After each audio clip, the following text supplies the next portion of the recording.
So let's go back to one of my favorite examples. I keep using it over and over. The ages in Florida. And I know, trust me, I know that I keep using this thing in a few different places, but it just really sets itself nice for explaining stuff. So remember, where was the average? This is I looked at people in Florida. Here's somebody who was just born, and then here's, how old. So there's the distribution of ages. Nobody happened to be in there, but where's the average? Where would the average of all these people be? Good, right in the middle, basically. Here's the average. You average up all these older people with the younger people, and the average right in the middle. And this is how I explain Chebyshev's theorem. Remember that? If I was God and I could make everybody younger and older, the standard deviation would still catch so much percentage. Cool. We're not going to do that again. So this is for individuals. So let's say I go to Florida again, right? Maybe last week. I went to Florida. No, I didn't, actually. I'm in California. What do I do? And I don't just talk to individual people. I don't just say, how old are you? How old are you? I say, you 20 people. I say, this group of 20 people right here. Calm down. How old are you on average? I let them kind of talk it out, right? And then they give me their average age. So how did I create this picture up here? How was this picture created? What did I actually do to make this picture? Don't tell me I picked up the marker. What did I actually go out and do to get this picture made? Yeah, I talked to somebody and said, how old are you, sir? And they said, 93, so I'll put him right there. How old are you? I'm 12. Okay. I'm also 12. So, and I'm also 93. So I had a lot of people that were right here. I had a lot of people right there. You guys kind of with me? I talked to you, bam. You, bam, and put little dots. How am I going to make this picture? 20 people. Give me your average age, plot it. 20 other people. Give me your average age, plot it. You guys see the difference with what's going on? This is actually what's more true to life. We normally look at samples. I want to compare samples. I don't want to compare individuals all the time. Very often I do, but not all the time. So what's going to happen with this picture? How's it going to look different? If I take 20 people, what's the most likely average age? Think about it. If the average age in here was 22, and I took like 8 of you, and I took your average of those 8 people random, what would be your best guess of the average age of that 8 people? 22. Why not? Because the average age for everybody is 22. If you randomly select a group of people, the best guess for that average age would be 22. So sure enough, where should the highest peak be for this new picture? If I talk to 20 people, plot. 20 people, plot their average age. 20 people, plot their average age. The most likely thing to happen is a mixture of young and old. So I should have a peak. I should have right here should be high. Are you guys kind of semi with me? There was no individuals aged in here. But if I take groups of 20 people, their average should actually be most likely right there. What's the least likely thing to happen? I randomly picked 20 newborns. How old are you? Let me look at your chart. Okay. That if I get 20 people there randomly, that's kind of freaky. Will it never happen? Of course it will happen, but would it happen a lot? No, so it's going to be very small here. There might be a little other peak, like right there. Because another thing, I could get a lot of people like right there, because that's where a lot of people are. You guys with me? But the most likely thing to happen is a mixture of the two. Does that make sense? Okay, good. What's the main difference between these two pictures? As far as, what's the other part that I always want? The mean and the standard deviation. So which one has a larger standard deviation? The top one does. Hell yeah. Because what happened here, the minute I start taking samples of size whatever, 2, 3, 50, 8 million, the minute I start taking samples of size whatever, this is going to be where most of the stuff is. So what happens to all the data? It rushes to the center, which immediately makes my standard deviation smaller. I love it. That's a very, very conceptual idea right there. So let's make it a little more concrete. Tiny little bit more concrete.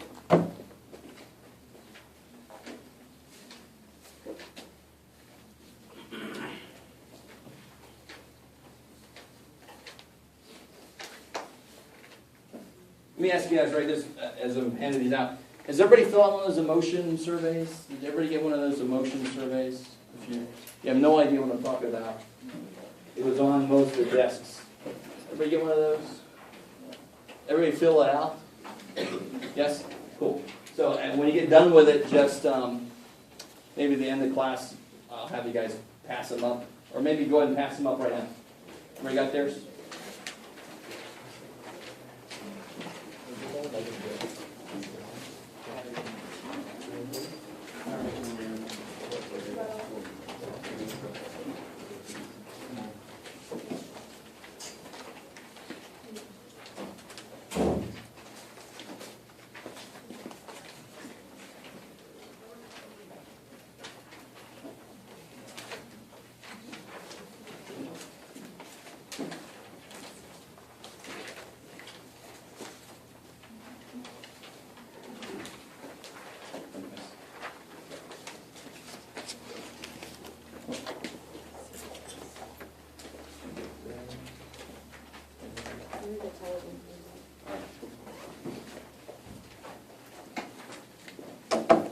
So if you haven't filled it out yet, it's not anything for me.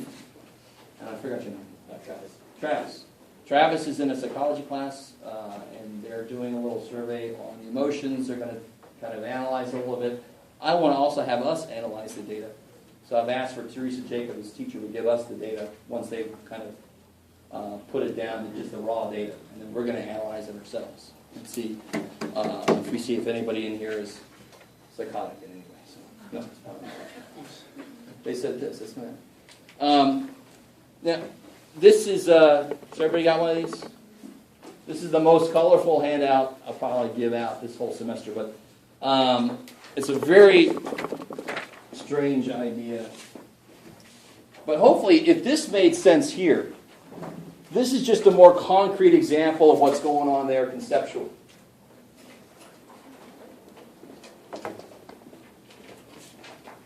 And you'll be very happy to know that section 6.4, you'll be doing this work. This is why I only assign like 4 or 5 problems out of 6.4, because it does take a little bit of time to do. Okay, so here's the beginning of this thing. There it goes, it's coming to life. So I start with 4 numbers, 1, 2, 3, 4, and I put them in a hat. So the probability that I reach in and pick any one of them will be 1 out of 4. You with me so far? Okay, cool. I'll take that as a yes. So if I look at it as a probability distribution, there it is. Very boring little thing. If I look at it as a histogram, there it is. Equally boring. That should look very familiar, like a uniform probability distribution, because everybody's got the same probability, blah, blah, blah. Yeah, we know so far. That's pretty straightforward. Now where things get freaky, and I've also done this. The mean is 2.5, the standard deviation is 1.118. You could do that by doing 1 bar stats, 1 list 1 if you put them in your calculator. Are you with me? Okay, cool. Especially because they're all equally likely. That would work. Now here's where things get a little bit freaky. Now I instead select samples of size 2. And I do it with replacement so that all the probabilities remain the same. So I'll reach into the hat and I'll take a number, drop it back in, take another number, possibly the same number. So do you guys see where these came from then? These are all the possible things that could happen. So I'd reach in and I get a 1, and then I put that back in and I get the 1 again. Cool? And then, or 1, 2, 1, 3, 1, and so forth, blah, blah, blah. So you can imagine if I was picking 5, this table would kind of be big quickly. Right? And you could do it, even though I only have 4 numbers, you could do 5 because I'm putting it back in. I got 5 1s or 4 1s and a 2. Anyway, that would take forever to make this table. Now, what the hell's going on here? Where do you get these from? What does that symbol mean? The mean. So, for this sample of 1, 1, the mean would be 1. If I got 1 and 2, the average is 1.5, so forth. So all I did here was, my samples are now my data sets in a way. It kind of makes up my whole data set. So the average for each sample is what I use as my numbers now, as my true data numbers. You with me? So I don't have just 1, 2, 3, 4 anymore. I have 1, 1.5, 2, 2.5, 3, 3.5, and 4. Those are all the possible means that could come out of this thing. So that's why down here, I kind of recollected that in the same form. So I used to have just 1, 2, 3, 4 that could happen. Now I have all these things that could happen. And does that look more normal for one thing? Yes, good. And what's the most likely thing to happen? 2.5. And what is 2.5? The average. I love it. Cool. All right, sweet. So remember, that's the expected value. That should be the thing that has the highest probability of happening, or at least in that area. And 2.5 definitely has the highest probability of happening. Cool. It looks a lot more normal for one thing. That's useful. What's so good about that? If I know something's normal, I can use that chart to do all the probability work. That kicks ass. I've got all the answers. So it seems to maybe in the future we're going to talk about how to tell if it really is normal or not. This looks normal. But more importantly, which one has a larger, well, which one has a smaller standard deviation? This one? The top one or the bottom one? Which one gets away from its average less? It might be a little weird to see, but this one gets away from its average more because it's got equal stuff way far away as it does right in the average. You with me? Here, most stuff is right on the average, and then there's very little stuff farther away from the average. So this standard deviation will actually be much smaller. This one is at 1 25% of the time. This one is at 1, what is that, 8% of the time. Do you guys see that? So this one is certainly a lot less, has a much smaller variation in its data points. So here's the really weird thing. Here's the part that I want you to realize. The mean of the means. Now what does that mean? If I found the average age in here was 22, would it be different if I took 2 of you at a time and averaged those and then averaged those averages? Would that come out to a different number? Yes. No. Be careful. If I took 2 of you at a time and averaged your ages and then averaged those averages, it'd be the same number. What does it matter if I take 1 person at a time and get the average, or if I take 2 of you at a time and get the average? It's the same number at the end. It's the same data. Are you guys with me? The thing you're thinking about right now is that problem from before about the states. States had different populations, so you couldn't just average the income for Rhode Island against the income for Texas. Right? You can just straight up average those two. You with me? Here I'm taking 2 people at a time. Every state has 2 people now. So I can just take those averages and average them with no problem. So this symbol here, little subscript, just tells me what it's about. The average of the sample means.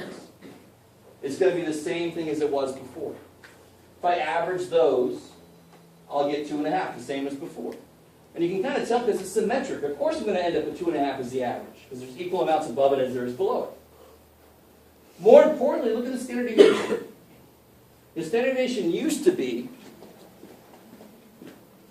1.118 for the data. If I take samples of size 2, the standard deviation is now 0.791. Smaller than it was before. Right? Because everything rushed to the middle, like we said earlier. It all rushed to the middle. So, exactly like what happened here on these pictures. Here's the end result of all this heavy concept stuff. The mean stays the same, but the standard deviation, the new standard deviation, what I call it, the new standard deviation, this is the standard deviation for samples. That's what I was saying earlier. All the stats we've been doing so far is for individuals. We need stats for samples.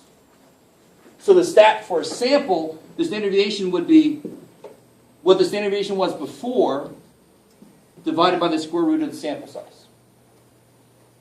So if I took 1.118, what it was before, and divided by the square root of 2, because I took 2 things at a time, my sample size was 2, I would get exactly the standard deviation that I see for those. So what the hell does all this stuff mean? Right, so I've lost about 5 of you. I see you guys looking somewhere else. That's good. It's not bad. Because this is really freaky. But what does this really mean in a problem? Well, let me do one problem real quick and then we'll head out. Let's say the average of something is 28, and the standard deviation is 1.987. And we know that it's normal. Okay. So I can ask you, what's the probability if I pick one thing? What's the probability that it's less than 24? All right, that's exactly section 6.3. It's exactly like what we just did earlier on that handout. Nothing's different because I picked one thing. It's an individual thing. Nothing has to change. I could just make a z-score, look it up. So help me out. What's the z-score if you do 24 minus 28 divided by 1.987? It's going to be roughly negative 2.01. I don't know. Somebody help me out. Will anybody help me out? I'll help myself. It's okay.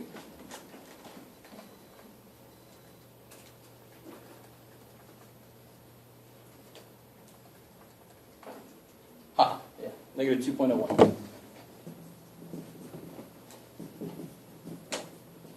So then I can look up that area, no big deal, right? If you look at negative 2.01, I don't know, should be roughly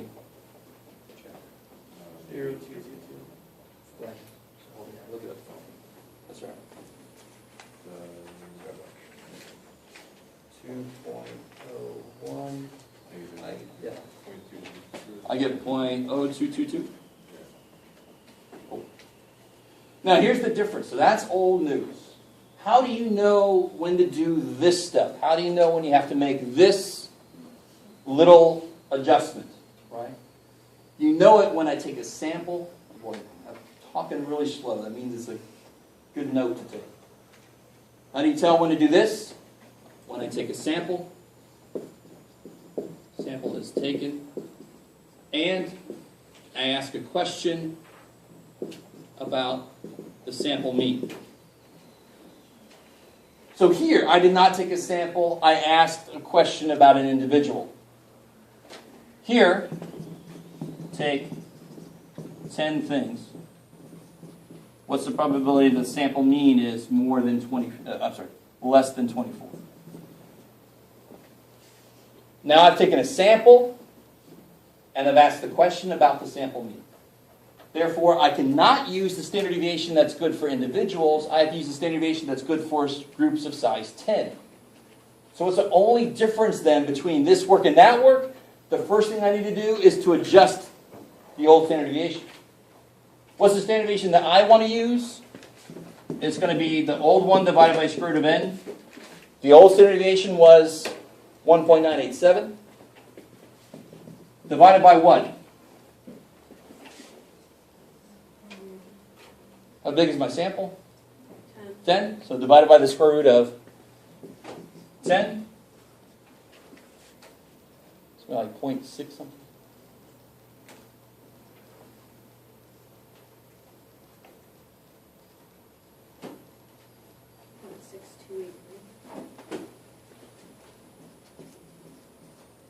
.6283, so 0.628 roughly. Cool.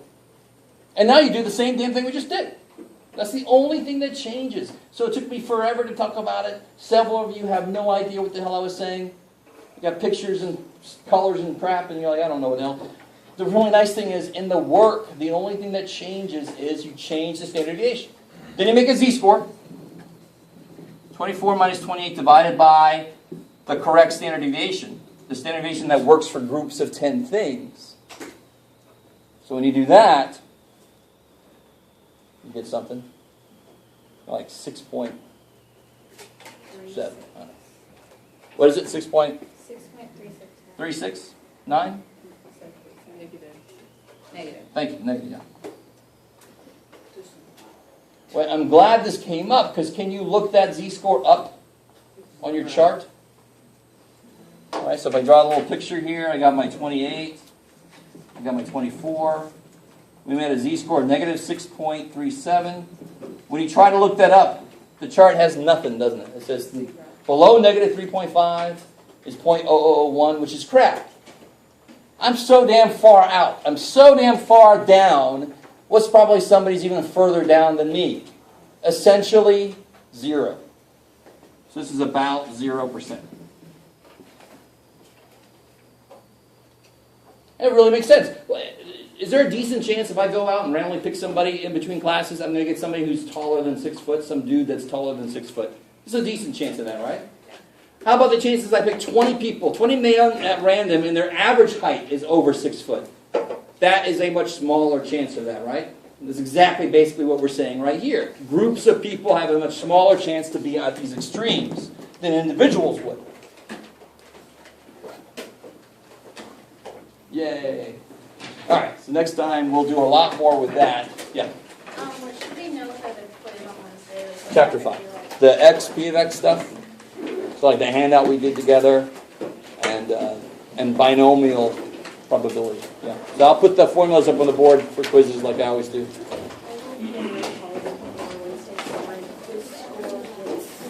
Replaced by the test. Replace the test bar. Okay, I just Yep. want to make sure. Like